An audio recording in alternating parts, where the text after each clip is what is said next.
Can you see my screen? Yes. Yes. Brilliant.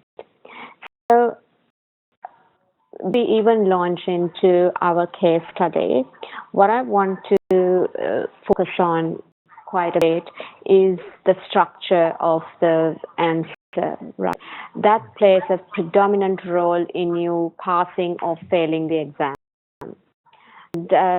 The key thing, another key thing is you need to do mock exams. So I will be setting up mock exams for you, and I would want you to do the mock exams. I understand both of you are quite senior in your positions, and therefore you might think, oh well, this is quite easy for me to answer.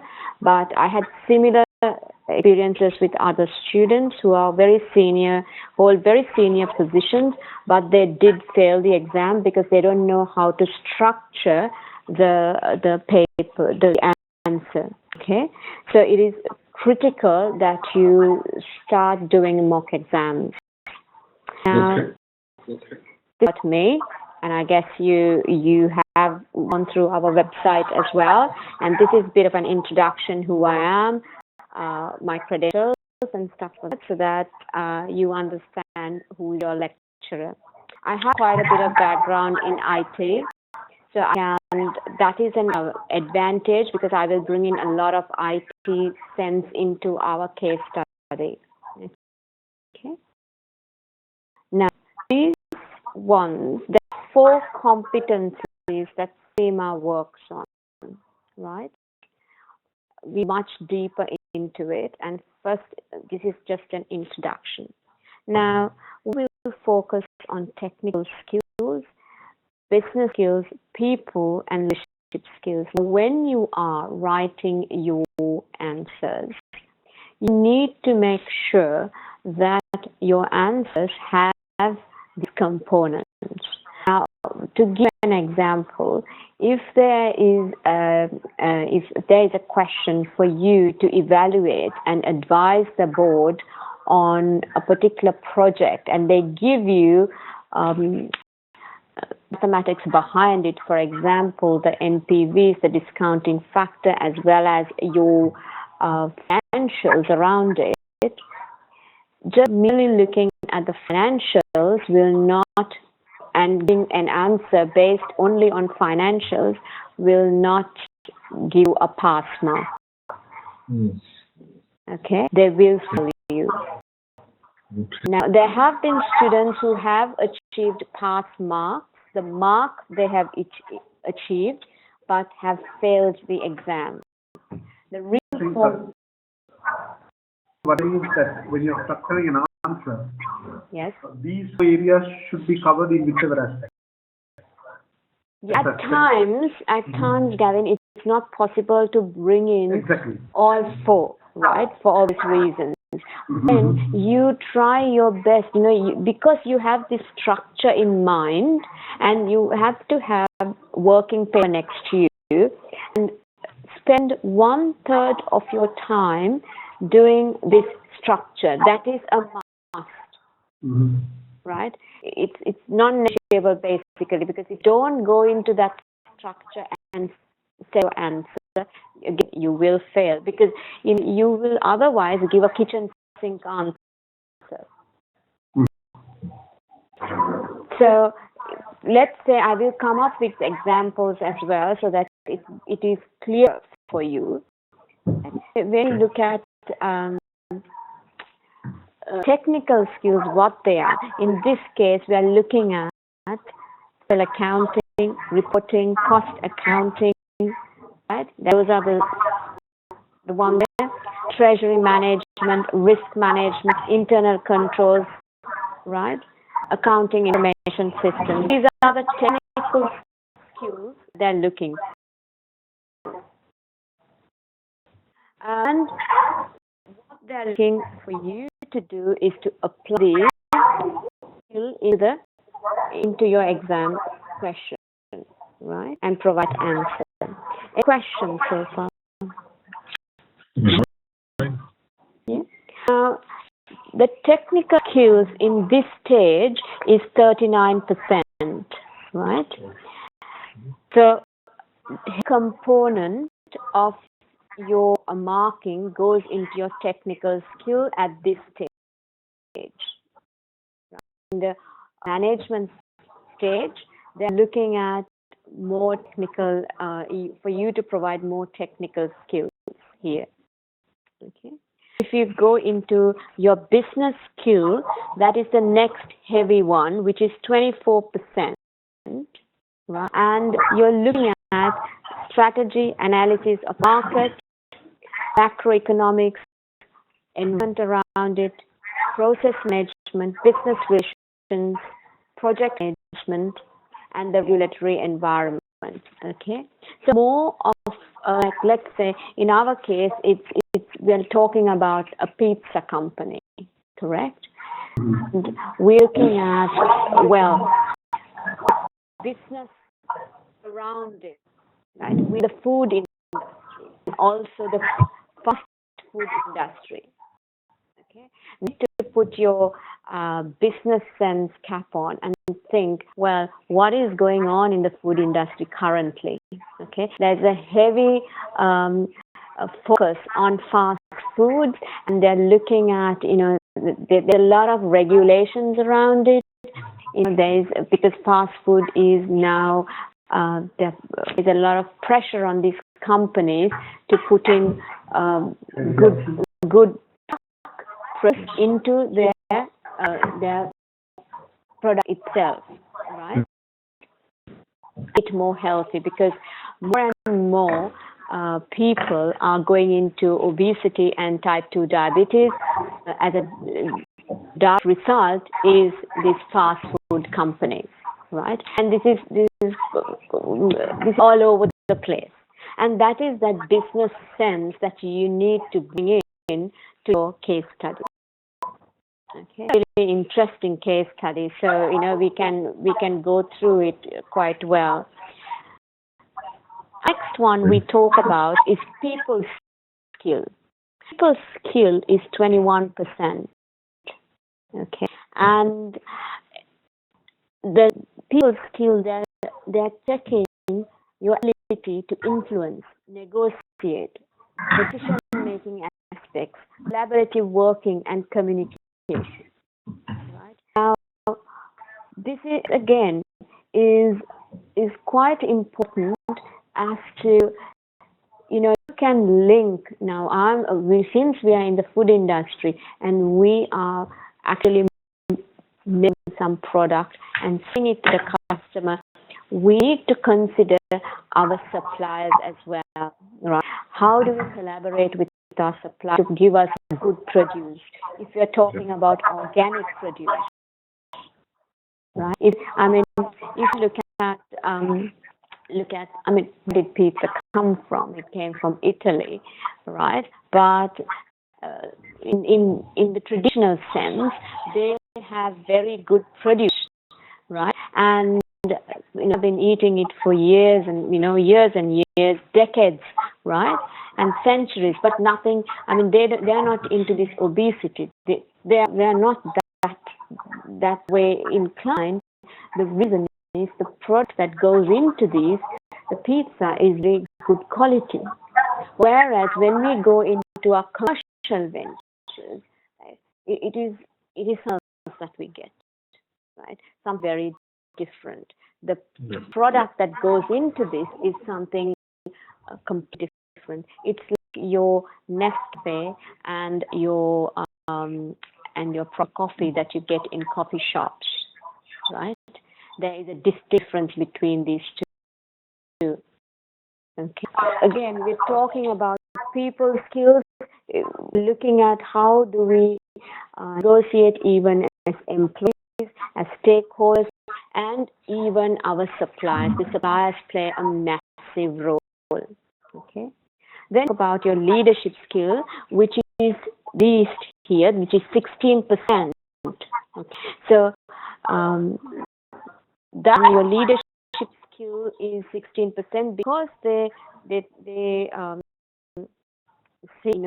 they've structured the exams in such a way so that they say the person who's doing this exam would be in kind of mid-management, right? So management, your leadership skill is 16%, right? And in there, what we're looking at is your skill to bring teams together, coaching, mentoring, drive performance, and change management, the ability to motivate and inspire. Change management plays a significant role, okay? And I'm sure whether you guys have worked outside the Middle East, but in the Middle East, I find that change management is very, very limited. So as a result, the exposure of the people to change management is very limited. Okay, I don't understand what change management is, but we'll go through that. Any questions here? Yes. So far, so good, right? It looks very easy. Yeah. Right. I won't scare you the first class. Right. So what we are looking at is now, again, we're going into these 4 sectors. You're looking at, you need to know how to go through the balance sheet, profit and loss, analyze the vendors, okay, look at the competitors, look at the industry, okay. Even though in your exam pre-scene has not given you industry statistics, right, or you should reach on those. Right. This we will do as class to see, okay, this is my financials, then we got the competitors, but then what about the industry? Right? Because we can set up a benchmark. And when writing our answers, we can bring this. Right? You can, okay, for example, the cost of sold would be X percentage in our company, but industry, it might be far less. So we can say, well, we need to strive to achieve that, and there might be some improvements we might have to do in our processing. Okay, so this is how you will talk about things. We will also look at net present value. So do you remember how to do the NPVs, IRR, payback? Yeah, we just need to a little bit of brush it up a bit. Yeah. We'll brush it up a little bit. Yeah.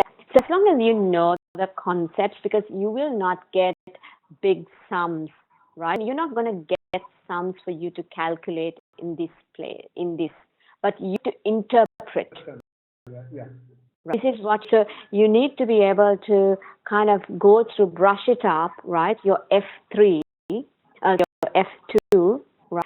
So that you can kind of brush up and get an understanding of the NPVs, IRR, payback works. Now, just looking at the numbers and giving an answer like, well, we've got a positive NPV, therefore we should go in for this test, is not something that you should state.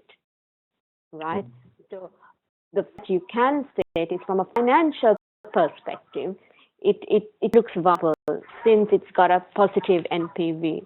However, now we bring in the people skills, right? People skills in saying, we need to consider the impact that it will have on our stakeholders, maybe primarily our employees or even the society. Right? Things that need to be brought in. This is where you're going to get marks. Okay? Then we go into financial reporting. There is something called integrated reporting. Okay? This is something new that's coming. Now, integrated reporting, I will go through that, not in this class, some subsequent classes I will go through. I would want you to do a little bit of homework on integrated reporting and come up with, give me like a 1 paragraph, what is integrated reporting? Okay? You will not forget it then, right? Each class, I will give you some homework to do so that you will not forget things, right? But just giving it to you, you're going to forget it. And when suddenly it's there in your exam, you will wonder, what is integrated reporting? I never learned this. This is something foreign to me, okay? It is an important aspect, and you need to know this integrated reporting. There would be disclosures. They will be talking. You will have in your financial statements the disclosure. You need to decipher information for these disclosure statements as well, right? And talk to it at exam. Right? Then we talk about financing of a project, right? Expansion or growth. How do you do it? If it's you need to look at how are you going to structure it, right? The debt and equity, or there any other financing structure that you will use other than our traditional methods, right? You need to consider. You need to be quite creative as well and come up with different financing methods that you can use. You need to also consider the current debt and equity in your company and see, well, is it viable? Right? Can we really go in for more debt? Should we float equity? What's the advantage of getting more equity? Right? Now, then another one they will focus is on risk. In your paper, there is a couple of pages on risk, right? There is risk. It is really important. Now, you understand how the risk is mapped, the appetite of the company, and the TARA thing that's written here is about transfer. I'll go through it as well with you subsequently today. I will go through it. It is a model. It's called the TARA model. I will go through that. Okay. Then consider the corporate governance. Ethics will come to play as well. Ethics play a significant role in CIMA and the corporate governance aspects of it. Right? And then we've got the controls, audit, and fraud. That constitutes the technical aspects of our area that we will look into. Now, I really love these two areas because these are the things that change constantly. The technical stuff does not change because how much can you change a profit and loss balance sheet, NPV? It's mathematics, right? So it is quite static. These ones change constantly, right? So this is where a lot of people find difficulty. Right? Very good in this pillar, but I find this part very difficult. What is the case? What is that? The is, especially let's say if you're a chartered accountant, you've been forced to, and they're trained to think more. Right? So in CIMA, what they are forcing the accountants to do is to become business people. Look for the, yeah. Business and finance, not finance and business, but business and finance partners. Okay? Because what we have found out, and speaking to the industry as well, because CIMA, they have been pretty good in this transformation. They have kind of evolved quite a bit in their syllabus and structure and everything like that. So traditionally, they have been looking into numbers, quite a lot into the numbers. So as that, you can see the people, the accountants you produce are only numbers people. Okay, and people, as being in companies, you know, accountants are generally hated by the marketing guys and everybody else. Just come because I think it's about marketing board. You can have numbers, you can say the ratio, but is it theoretically or practically possible? That's the basic allowed. What is the sentiment? What is the market? I think that's key. You can tie in both. Yes. You're tying in that, then you tie in people, leadership, because all these have to really for them to come through. Exactly. Because we are as accountants, we're very good, and I've seen it, especially when I'm teaching the chartered accountant students, I see it coming out very clearly. The numbers, they're very, very strong, but when it comes to other sectors, they are not. And especially when I go through the case study, that's where it comes out clearly. This is the way they think even in the business world. So the business is happy with the accounting bodies who produce accountants like this. The reason why SEMA has changed. Yes. Right. When we look at business, this pillar, we're looking at there are models that we've got.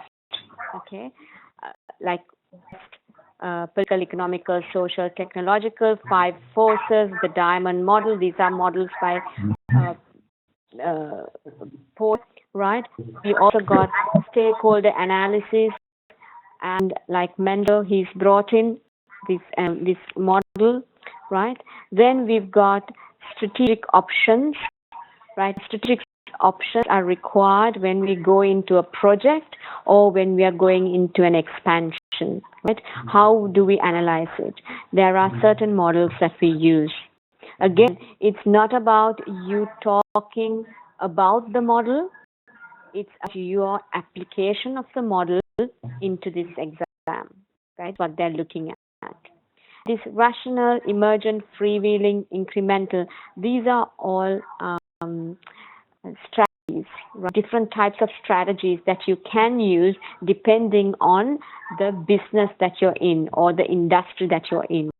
Like, for example, if you're in the banking industry, you will use something like a rational model. The reason is this is a very traditional industry. We cannot go on changing things as and when we like. Right? There are rules, regulations that you need. The regulator, yeah, because the more regulated sector. Correct. Most regulated sector, as well as you are working with other people's money, lending, and also lending other people's money. So it is a very traditional type of business. Therefore, you will go in for a very structured way of doing a strategic plan. Correct? Now, say I'm in the fashion industry.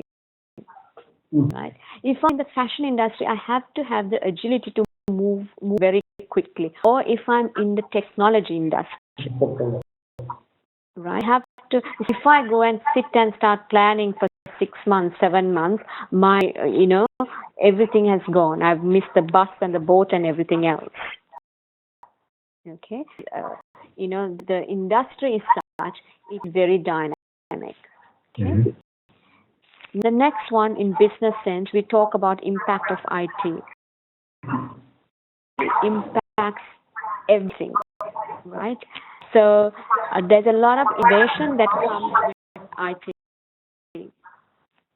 So hence, we will talk a lot about IT and how creative that we can get.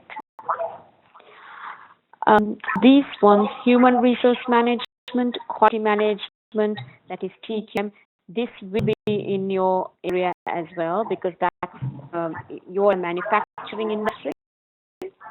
Yeah? So we talk about management. We'll talk about balanced scorecard. Right? SV is also a value addition, how we add value. So we'll talk about that.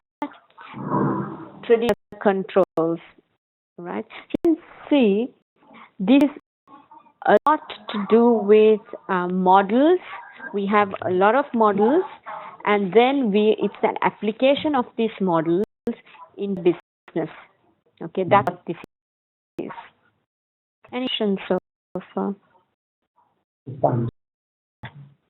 Yes. Now, people, we talk about stakeholders, right? And stakeholders, we'll talk about different types of stakeholders, employees to government, others who are consumers as well. Okay. and you'll have people like certain groups. Okay. In this case, because you are in fast food industry, there would be a lot of other groups that you may need to negotiate with or work with your product, right? Because they may come up with so many saying this is fast food and therefore it is not good for you. But if you are actually having produce that is very good, which is organic, which is healthy stuff, well, you need to have some negotiations with these people, with these stakeholders, right? Culture also plays a significant role. Right? Let's say you're thinking of expanding into a different country, right? In Europe, particularly, and in the Middle East as well, pizza is very well known. But let's say you want to move and actually move into a typical Asian country or Africa. There's a lot of potential, but the culture needs to be considered as well. Right? Even the product that you put in there, right? You need to be very careful depending on each country, the culture, the norms you need to adhere to. Are they talking about the organization culture? Organization culture as well as the culture of other cultures as well. I mean, organization culture is one, but again, when it comes to any expansions, any growth, any that you do, you need to consider the cultural aspect. Yeah. Talk about the structures, right? Matrix structure, functional, network structures. What type of structure is appropriate? Okay. When we go through our case study, we will see what structure they've got currently. Is it good? Is it working? Will it have to, we have a different structure if you're operating in another country? So those things need to be considered, right? Of course, people's side, the motivations, and ethics and CSR, corporate social responsibility, again, play a very big role. Okay, and we'll show you how it will work, and especially because you're working in the food sector. Yeah. Okay, purchasing from your supply chain. That will have a lot of CSR in it. Plus, you will consider, since you're doing food, you're manufacturing it, basically you're producing it. You will have to think of, if you're operating in a third world country, okay, how would you link your product with the other society? Right? So you need to have kind of a very CR hat on when you're looking at this case study to see how can you with your food, how can you upsell these people, or there are times where people are hungry. So in a place like that, how can you help society, right? Remember when I worked for some time in Sudan, and then we had this activity we used to do as as expats to do some activity. We used to do this thing called hash running. Okay, I know whether you're familiar with it. No.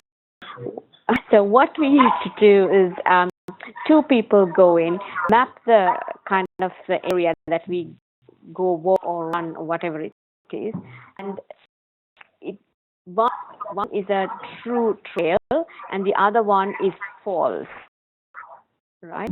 So the trail is marked with flour.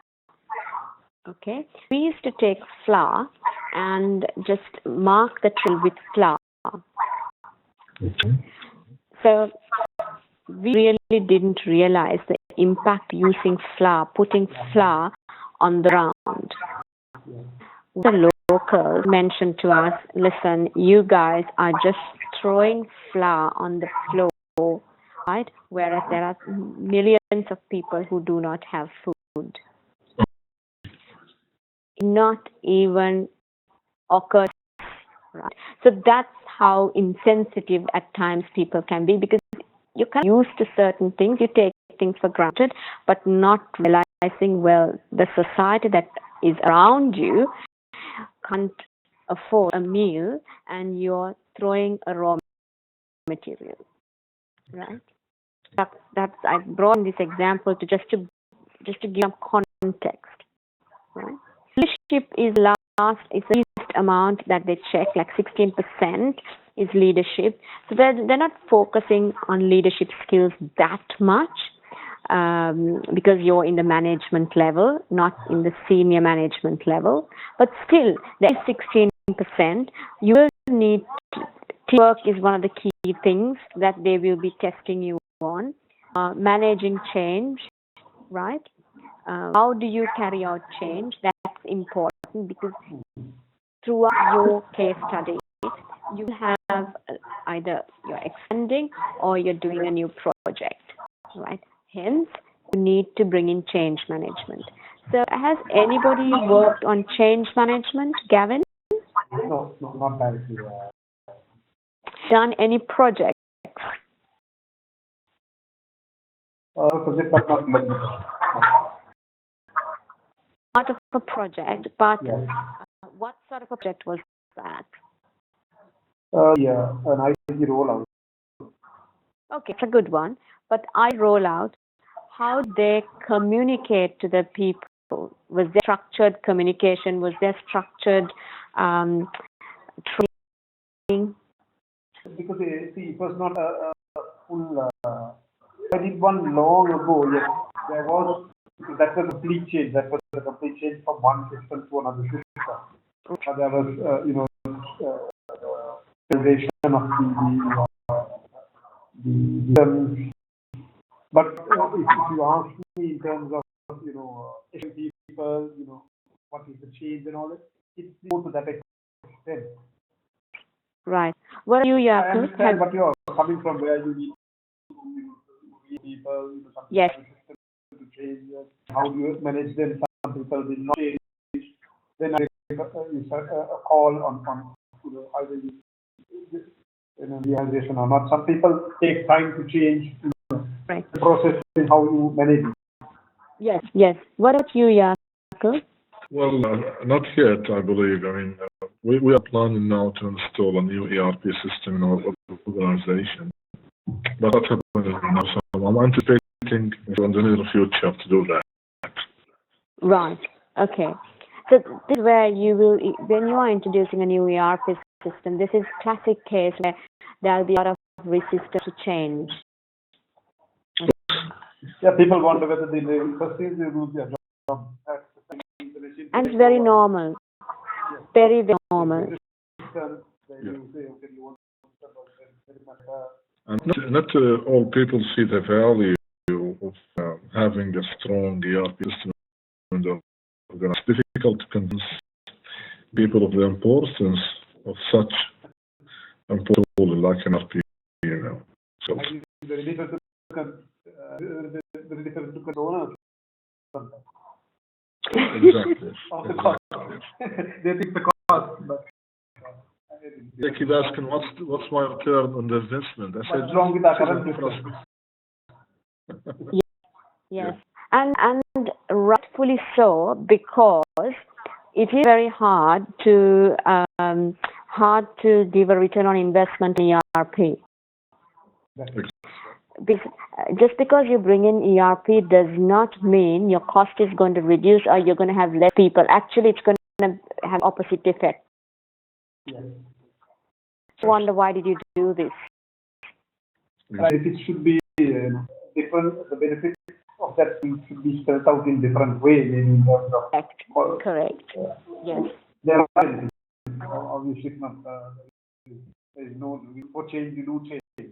Yes. I think that means we need to spell it out for people in terms of the owners, in terms of the staff, everybody. Yes. There are some people more involved and some people less involved. Correct. At the back end or the front end. new system and you think it might be good for them, but people who are involved may not have an impact, but in my terms of, I think these are the that we. Yes, it has its advantages, certainly, and it is you can't very it's difficult to quantify it monetary. You're right. There are a lot of benefits that you can gather. Yeah. Now, I mean, leading the change, that's something that will get tested as well. There are models around it. Plus, there's a structure as well. And you talk about change agents. You have professionals who come in and who carry out these changes, and it's very well structured, right? In Australia, we have this extensively, and actually at times in Australia it goes to the nth degree, and it is too much. You spend a lot of time and money on change, right? Whereas in the Middle East, it's nothing. We don't even have a project line which accommodates change management. True. Right. And when it comes to the business skills, right, we talk about first we need to understand what is the goal of the firm, right? What is their strategy? Where do they want to go? So this we can understand when we go through our case study, right? Case study, what they are, where they want to go, what is the background, okay? At what is their strategic positioning? Are the competitors? What about the government? Is it operating in one country, or are they planning in operating in different countries as well? This becomes quite important because this sets the scene for everything else. Okay, this is like the foundation. Yes. Is the financial feasibility, impact on profit, cash flow, and share price, right? When you go to do something, now, what is the share price? Now, at times, there is no correlation between share price and your profitability. Because at times, when a general manager or a key staff member of the company leaves the company, the share price dips, even though the company is profitable. Right? The share price is basically shareholders' of how much the company is worth in the future. Right? Price is. Right? So even though, like I said, even though the company is profitable, the share price may dip. Right? And especially because it's a fast food company, so there are some bad sentiments, bad things that's published in the papers, in the media. Well, your shares may get downgraded. Then talk about in the business sense, the impact of social, the trends, the culture, the CR. Right? We can talk a lot about it with your case study. Right? Timing. Now, technology can be used quite a lot in the area. Okay, how we can manage these activities. Now, if you are doing you bring the produce, make the pizza, right? But all the other activities such as accounts payable, accounts receivable, all these things, instead of doing it in different areas, right? You can actually centralize this whole thing. And that's how actually I went for a conference, and that's how McDonald's, their shared services, right? So they shared services across the world, different parts of the world. So Philippines will do accounts receivable, India will do accounts payable, right? So they have centers that they will that care for certain processes of the company. Okay. So you can Sorry. go ahead. So globally, yeah? Yes. Globally, they do it. Globally, they centralize it. City does the same thing. So, because you look at certain activities done in different parts of the world. If you're one company and you're in AP, AR, corrections, all these things, you're doing it in different parts of the world. It's meaningless. Bring everything together, do it in one place. It will also give a lot of standardization. Yeah. It will bring in the internal controls, right? Sort of governances. Any questions? No. Okay. So that's related to business skills. People skills, again, we looked at supply. So I have to, obvious staff and management is obvious, but then in this case, we will look at suppliers, media, government bodies, interest groups. Now, the interest groups will be one of our key people that we need to work with, right? Ethical issues will also come into play, and because the type of business we are in, and we need to also look at the competitive behavior. Okay. I think on through a lot on leadership skills, so I wouldn't go down this one so much. Yeah, I think we've gone through a lot. Let's look at some models, right? So this is called the Manders matrix, right? Have you seen this before? No. What you will need to do is certain rules that we've got. I think some of us, I think Gavin, you have the books. You can go through that as well. It's there. It's there in if you don't have the book, just go into Google and have a look as well. Now, what this is these are key stakeholders. Right. These guys are the ones who are very interested in what you do and have a lot of influence.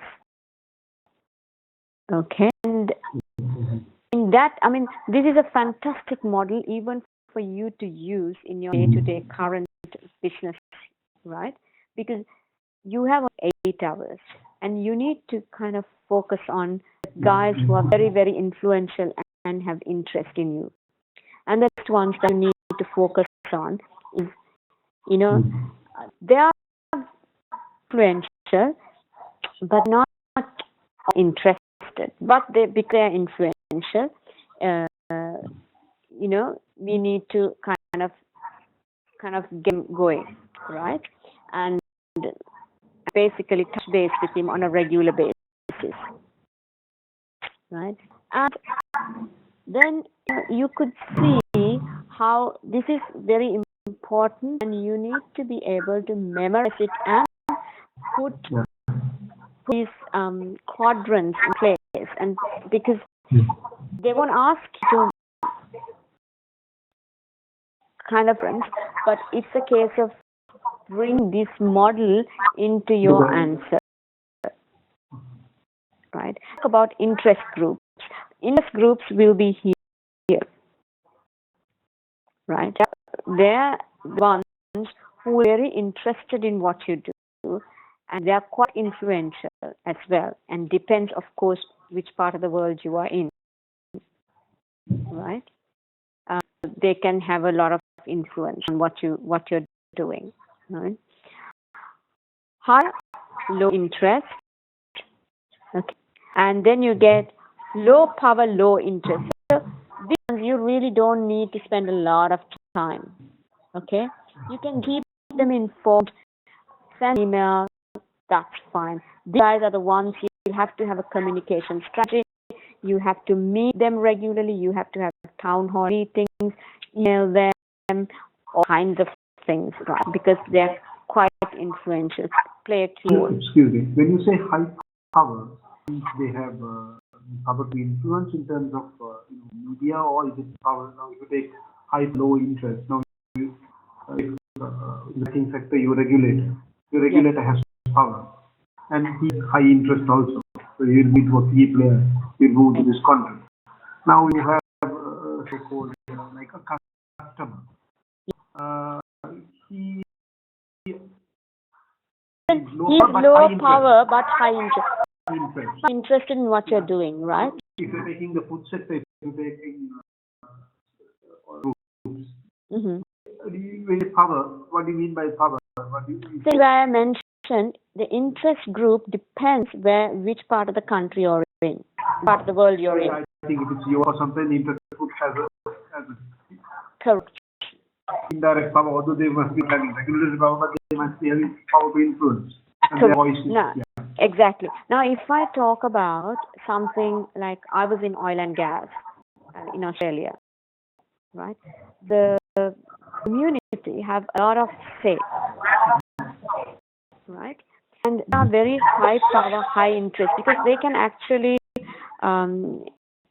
in the government and to shut down. Right? Shut down a particular company because if they think this is not good, the community is very, very strong. Okay. Now, if you look at Nigeria, they can get away. These oil and gas companies can get away with anything. Yeah. Yes.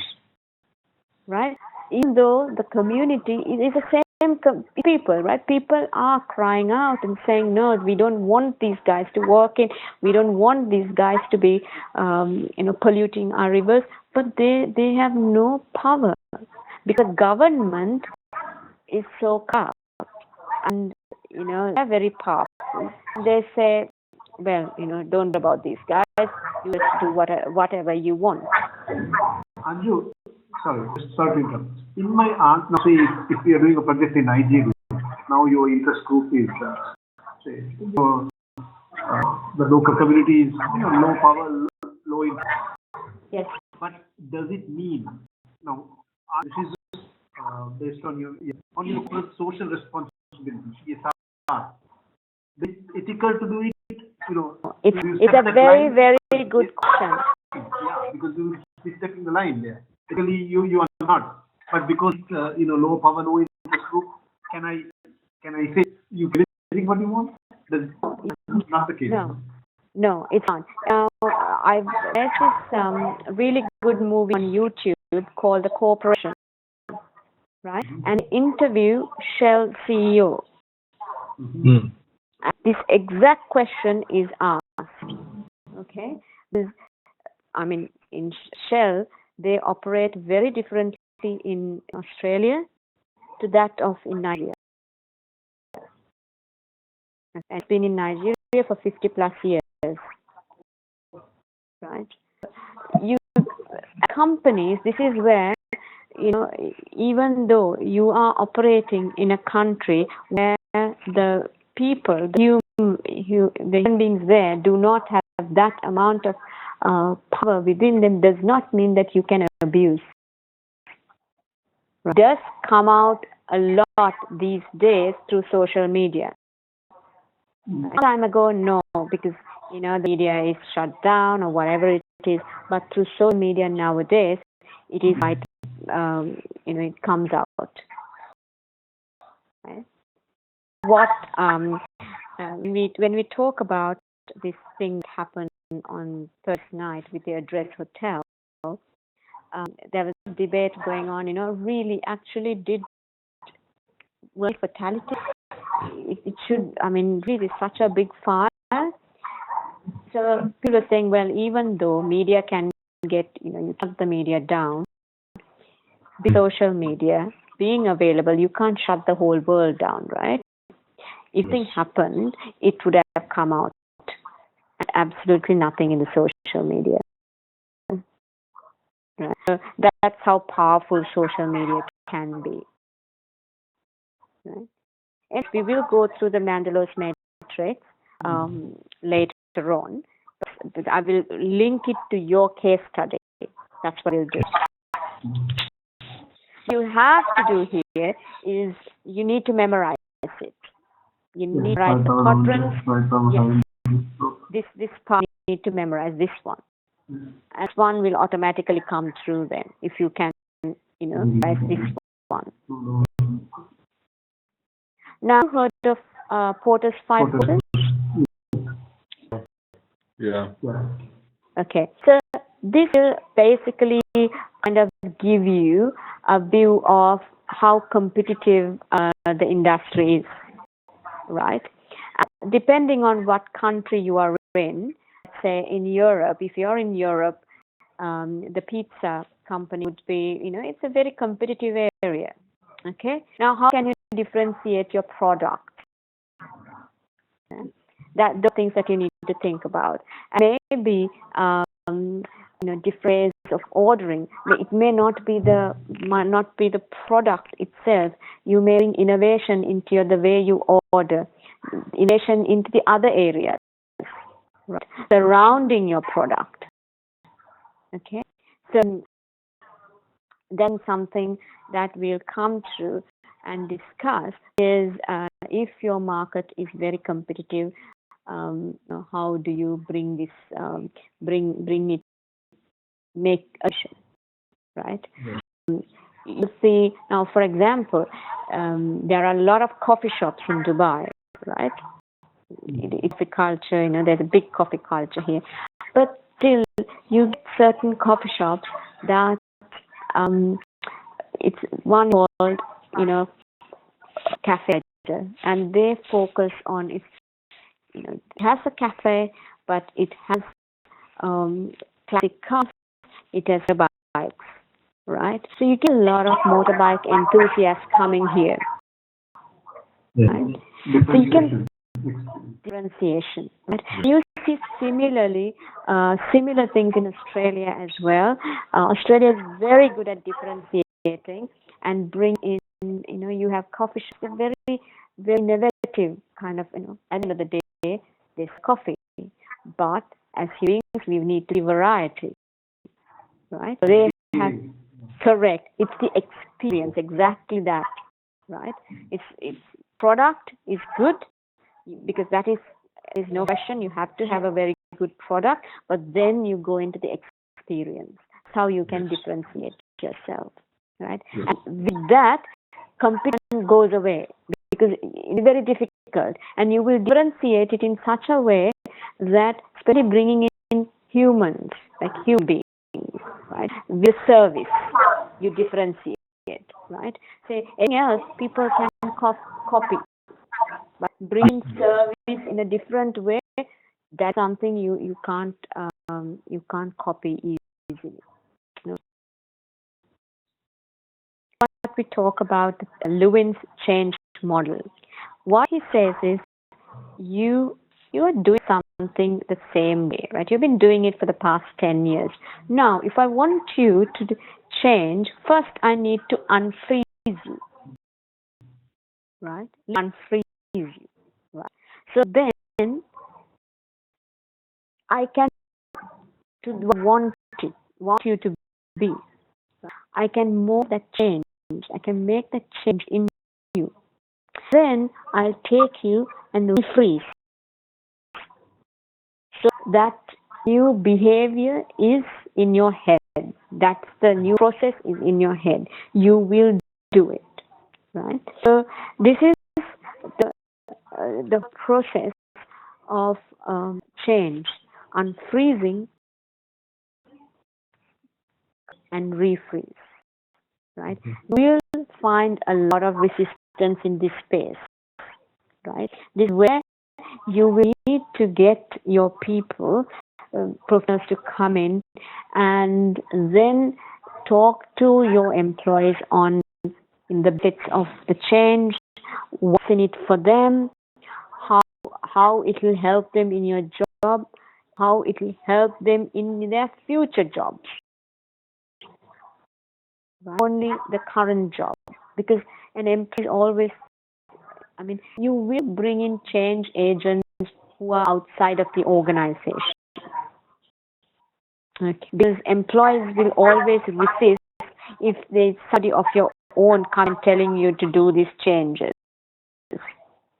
So as a result, always an external consultant will be employed to do it. Okay. Any questions or any experiences that you can relate where things have not gone very well because we didn't have change management? Sometimes I may be wrong, but we have had issues where, a new management that comes in, that definitely in the consultant. Right. And, they come say, these things to be changed without understanding the actual culture of Correct. and I think this can be done in a week or a 2 week. It's a massive change. So you just get people coming in suggestions, which without understanding the actual, they're concerned. Exactly. Yeah, no, I agree with you in terms of, yes, they bring in a different dimension, they bring in a different view. Yeah. Sometimes I think in the, because they are bound by change. These guys come and do this and they are out of it. Yes.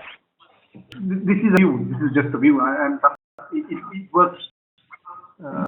Sometimes what I saw is that these guys, I think guys, they come in just give suggestions. No stakeholders. There is no buy-in to it because if correct. it's taken in, then. And being a consultant is a great job, right? Because this has happened. Especially what happens is you may get a very young graduate coming out of MIT or Harvard or something, and McKinsey's. So you are paying McKinsey's, right? Now this happens in at least quite a lot. Right? So you are buying a consultant from McKinsey's.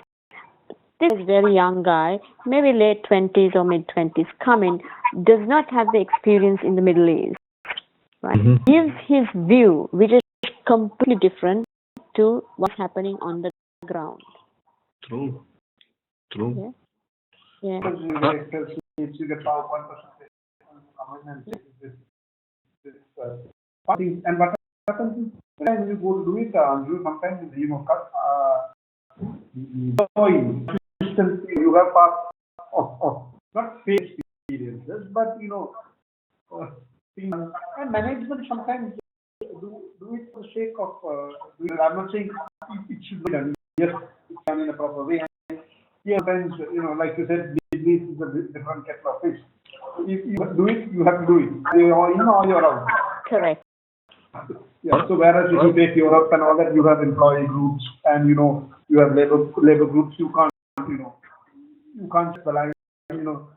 So this is the model. Sometimes you maybe move from straight away unfree straight away to free, and then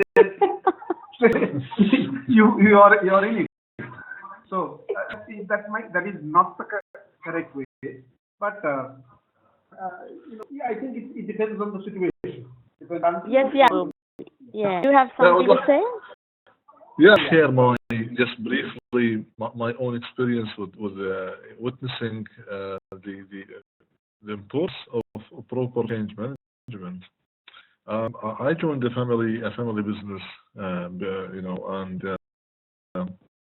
the founding generation, let's say, have a view that should focus on providing physical products to the market, steel, cement, But as time passes, the new generation steps and they have their own point of view that no, we need also to bring in service, provide services to the markets.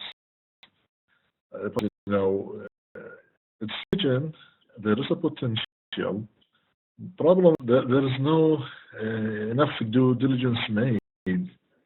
What I'm talking about, you have competitors in place, and those competitors have practices, their own their own ways of dealing with the labor. Yes. Just an example, our competitors put 16, poor labor from Bangladesh or Nepal in one room. Our founder, he has high ethics.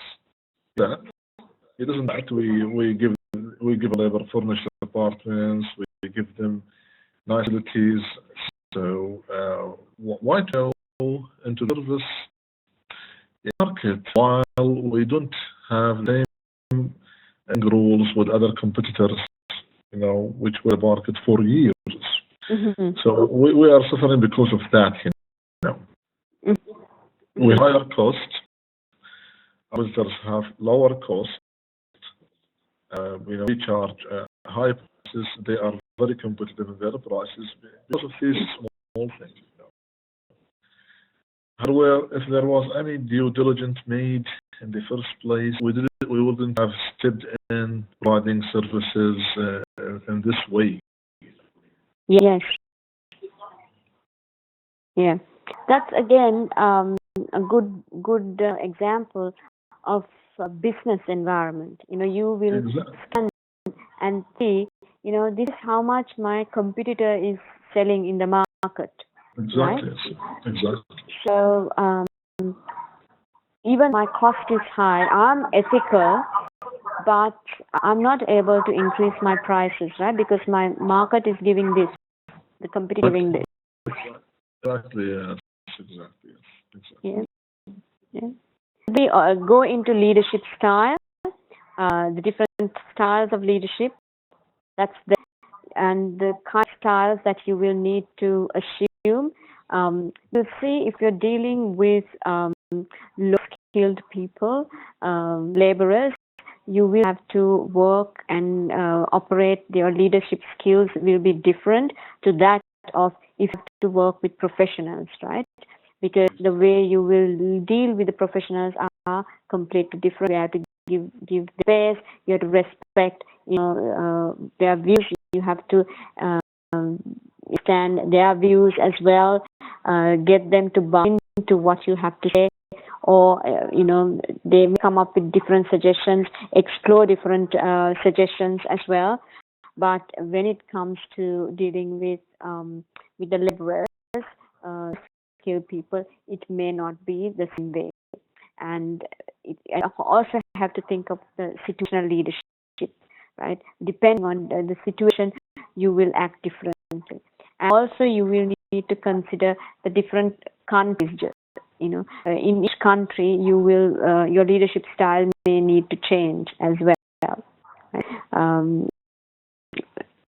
Next one. This is the model. This is political, economical, social, technological, legal environments that you need to understand, operate, because this is the area that you're operating in.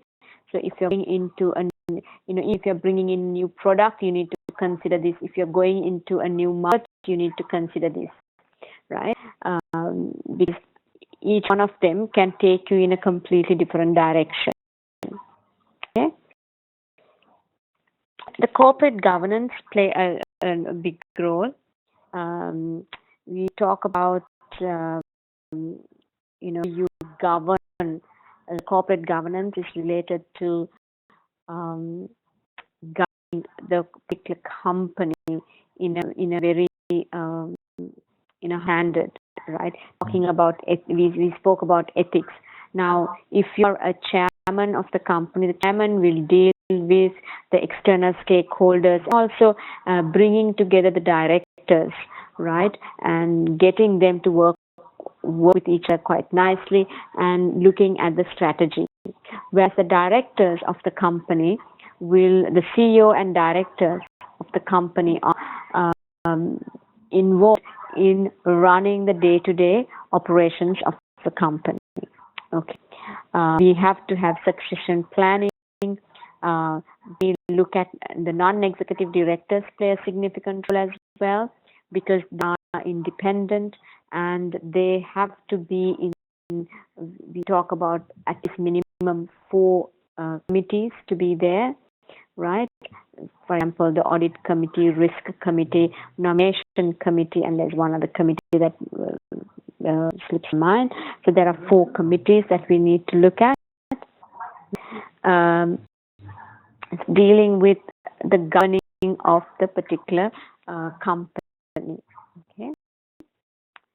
And S model is really another very interesting model, because you look at any project, any thing that going into, you look at its suitability, feasibility, acceptability, and sustainability, right?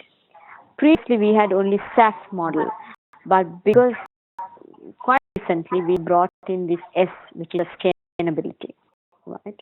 So this again, me looking at the technical aspects of a project, you shouldn't think that project is going to be fantastic, right? Because if you put in the SAF as model, you may realize, well, it is a project, even though it looks fantastic, it's not something that may be accepted, right? I'll give you an example of this. Unilever thought of expanding the product might into India. Okay. Yaku, are you aware of this might? What we call might? Do you know what it is? Is it like a soap, or is it like a detergent, something like this? It's a small bottle. I think when you're aware, Marmite. What Marmite? It's like jam, like something like that. Yes, something like a jam, but not a jam. Not sweet. Okay. Actually, you know Nutella? Yeah, I know. Yeah. It's something, a paste like that, but nut is very sweet. This is more sour. It is sour. It's not sweet at all. Nice. Okay. And the color of it, it's black. Okay. And it is, the smell is, it's kind of acquired smell, because it's from East. It's made of East. Okay. What Unilever did was, they looked at the Indian market and they said, okay, 1 billion plus population, fantastic. Yes. The cost of this is quite cheap, right? One can afford it, right? Less than, it's like a pot of jam. It's not that expensive at all. Okay. So, yes. Looking at the Indian market, the middle income market is massive, right? So and they already have the distribution channels and everything in India, right? So they don't need to invest anything more, only to bring this product in. So mathematically, it is a fantastic product. It's a success. It's a winner, right? But when they brought this into India, it was a disaster. People didn't like it one bit, right? The color was horrid. Okay, the smell they didn't like, right? Even for free, they couldn't give it to people. Okay. It was a disaster, and the thing is, they did not realize that human beings, they're not, they look for certain things that you're used to. Now, the Brits love Marmite. They are very familiar with it. They have grown with it. So it is something they love. Okay? So because they like it does not mean everyone else in the world loves it. That's where things went wrong. These were very qualified people from Unilever, senior people who came in and who did this research, and suddenly they found out, oh geez, what we thought was going to be a fantastic product is a disaster. Right? I don't know if there is animal factor in it also. So there is animal factor to use completely vegetarian. So that because some have this notion there is animal fat in Marmite. I don't know, but I was watching this, and then the people hated it because of the color and the smell, because they do it. But then they said, oh, let's introduce into the biryani and see. Right? That went a bit okay, but success. See, a project which looked pretty good from an acceptability point of view, it didn't work. Okay. Ansoff matrix is another model that you should be looking. Okay. Have you seen this before? Right. Again, Ansoff and the surface model work hand in hand. Okay. Because just because it looks fantastic in paper does not mean it will work. Okay. There is, as I said, it is an important area. So in this case, what we are focusing on is to first, if there is an issue, you need to look at what are the facts there. Right? You specify the facts. Once you specify the facts, you have to consider if it's ethical issue, right, or legal. If it's, you don't need to worry about too much, legal or illegal. That everything is illegal. It's easy. It's illegal activity, so you can kind of is safe. But it's ethical. Ethics is something. It's not something which is it's not illegal to do it. Exactly what you mentioned, Yaqub, where you can have 16 laborers in one room. Not illegal. Yes, it's not legal in Saudi. There is no regulation in Saudi Arabia to force companies to treat people or labor, in a humane way. Yes. I mean, yeah, right. Now we need to look at which fundamental principles are affected. Fundamental principles. In CIMA, there are. I will talk this to you. I will present this to you in another class. There are 5 principles of CIMA. Okay, and you need to look at that and say, what is compromised. Right. Then you look at who is affected by this activity. People who are affected. Then you look at possible causes of action, internal as well as external, that you can go into. Okay, and then you look at after that you can't resolve it.